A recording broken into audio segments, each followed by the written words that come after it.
Chief commissioner اسلام آباد نے تحریک انصاف کے کل کے اسلام آباد جلسے کا NOC منسوخ کر دیا ہے۔ ضلع انتظامیہ نے موقف اختیار کیا کہ مذہبی جماعتوں نے احتجاج کی کال دے رکھی ہے۔ بنگلہ دیش کرکٹ ٹیم بھی اسلام آباد میں موجود ہے۔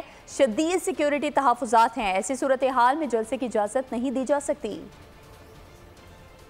اسلام آباد کی انتظامیہ چیف کمشنر اسلام آباد کیپٹل ٹیریٹری علی رنڈاوا نے ہائی کورٹ کی حکم عدولی کرتے ہوئے جو NOC تھا پاکستان تحریک انصاف اور تحریک تحفظ آئین پاکستان کو دیا گیا تھا 22 تاریخ 2024 4 بجے جلسہ منعقد کرنے کا، وہ انہوں نے منسوخ کیا۔ یہ بالکل ایک کنٹیمپٹ آف کورٹ ہوئی ہے، اس کو ہم لوگ کنڈیم کرتے ہیں۔